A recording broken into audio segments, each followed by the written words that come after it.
Apple just demolished the competition, at least if you ignore the price. Not only is the Vision Pro looking basically revolutionary when it comes to headsets, but the new M2 Ultra chip in the new Mac could be equally promising, at least if its raw size is any indication. 24-core CPU, 76-core GPU, not to mention a 32-core neural engine. I mean, how on earth are they accomplishing all of this in a single chip? How have they managed to do this without the price for the Mac Pro skyrocketing? And how are they justifying the apparent lack of support for add-in GPUs and confirmed lack of support for memory upgrades? Oh, yeah, did I mention that it's not all good news? Naturally, we've ordered one of each anyway, so we're going to be giving you guys the full rundown once they arrive, which is why I need this segue to our sponsor, The Ridge. Father's Day is coming up, and Ridge has you covered with one of their biggest sales of the year. Don't miss out on this opportunity to gift a unique and functional Ridge wallet or key case. Check them out at the link in the description and make Dad proud. We're starting with the obvious eye catcher, the Vision Pro. Is this the most technologically advanced piece of consumer tech ever? Maybe. It's basically a wearable computer, and while Apple has been vague about a lot of things, they never mentioned Meta or the metaverse once, and they didn't really show off any VR games, so we don't know if we can call it a VR headset. What we do know is that it's Apple's first product capable of what they're calling spatial computing. Wait, isn't that just a fancy way to say augmented reality or AR? Yes. Yes, it is. And with the utterly mind-blowing price of $3,500 Apple has got an uphill battle ahead of them justifying this thing. But then again, maybe you'd be a fool not to buy one. According to Apple, it can replace your TV, your monitors, and even your sound system. That is quite the claim. But hold on to your keyboards, haters, because they might not be that far off the mark. At least if you live alone. First up, it contains Apple's first 3D camera for capturing spatial photos and videos, dual driver audio pods that can use audio ray tracing for spatial audio, an outward display that reveals your eyes through the already impressive internal display, which is a micro OLED with 23 million pixels. What? It also contains a ton of sensors to keep track of not only your eyes, you can supposedly select icons and objects just by looking at them, but your head, your hands, and your environment with precise tracking and real-time 3D mapping. Plus, did I mention that you can look into the headset and have it scan your face into a digital persona? Looks like Meta's cartoony avatars are even more DOA than they were already.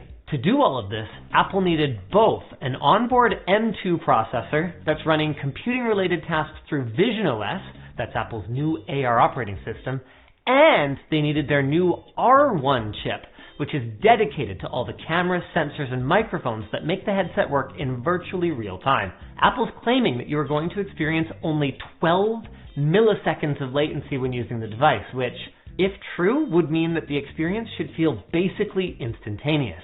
When they're boasting the ability to recreate the world around you in real time using LiDAR scanning and TrueDepth cameras from the headset you're wearing while it supposedly runs cool and quiet, man, even at that price point, and with the fact that you have to have a tether running to a pack, I'm pretty blown away. And while I still think it's worth noting that you can get a great computer and a monitor and even a basic VR headset for less than $3,000, considering the cost of Apple's other devices with M2 family chips, it's actually kind of compelling to enthusiasts who might have bought an XDR Pro display anyway. And it's doing all of this wirelessly with about 2 hours of battery life with support for hundreds of thousands of apps on day one. Insane. Almost as insane as the fact that we might be losing GPU support on the Mac desktop for good. I mean, don't worry, they say. The shiny new M2 Ultra chip has the power of 7 Afterburner cards. So who would want an RTX 4090 anyway? And besides, you've got so many other things that you want to put in those 7 PCIe Gen 4 slots. Why a GPU? I mean, should we just be grateful that unlike the new Mac Studio, it at least has PCIe expansion?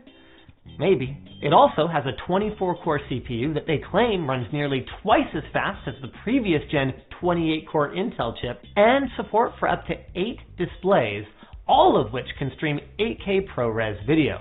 Now, they haven't outright stated that there will be zero support for dedicated graphics cards, but based on the lack of reference to them when directly talking about the versatility of PCIe expansion, and the fact that they acknowledged in the keynote very technical stuff, like the fact that you are locked into the up to 192 gigs of memory that you configure right from the get-go. No memory upgrades.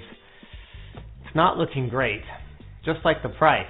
Per usual, the top spec machine is going to cost you an arm and a leg with all the bells and whistles. So the better chip, max memory, and 8 terabytes of storage, you're looking at just under $12,000. Which, oh wait, only $1,000 per month for a year? Well, that's much better. But then you tack on a display, your add-in cards, maybe wheels for the case, and you're looking at even more than that. Even the base unit, which does at least have respectable hardware this time around, starts at $7,000. With that said, the old Mac Pro started closer to $6,000 and could skyrocket even higher if you kept adding memory. So, considering all the inflation we've seen over the past 2 years, maybe it sounds pretty reasonable. We're not going to know for sure just how much better or worse it's going to be than having a few dedicated 4090s, but you can bet your butts that we're going to figure that out once ours arrives, so stay tuned. And I guess we're going to have some gaming comparisons too. They pushed Metal 3 support pretty heavily and even brought out Hideo Kojima to help influence developers to please jump on board and start porting games to Mac. They showed off their new game porting toolkit, and you know what? I got to give them credit. I am all for this and hope that everyone using an Apple product can benefit from it. I mean, just because I'm a PC guy doesn't mean that I want to sit on my computer and laugh at the Apple plebs for not being able to run many games outside of Minecraft and The Sims. This is a really good thing overall. I'm glad to see Apple treating gaming more seriously, and I hope to see developers porting more and more games in the years to come, especially if this new M2 Ultra GPU can push real FPS, and it's not just Apple hyperbole. Now, if you're not interested in a desktop that costs as much as a car or a house down payment, they also announced the 15-inch MacBook Air. And at just 11.5 millimeters thick with a no-wedge design, they're claiming it's not only the world's thinnest 15-inch laptop, but also the world's best 15-inch laptop, despite it not actually being available for another week. It starts at $1,300, which is a lot of money, but only $200 more than the 13-inch, has a display with support for 1 billion colors that reaches 500 nits of brightness, supports a 1080p webcam, and offers up to 18 hours of battery life. That last point. Quite a few folks here at LTT have actually switched to MacBooks just for their objectively superior battery life. And this seems like it's going to be, well, just more of a good thing. And Apple kept things rolling with a few OS updates for both macOS and iPadOS. We were all waiting for the big announcement at the end, and then they just kind of glossed over the usual iPadOS updates, like lock screen customizability, a new Notes app, supposedly great for PDFs, a new Health app, and last but not least, the ability to set multiple timers at once. We truly live in an age of wonders. That's right, Apple's finally giving the people what they want. It just took 3, 5, maybe 10 years. No big deal. As for macOS, it looks like the new update, Sonoma, is getting a bunch of features that were already present on iOS and iPadOS, like screensavers and widgets. You'll also no longer have to say, hey first. You can just say her name, which feels a little rude, considering that our future AI overlords may remember the way we treated them.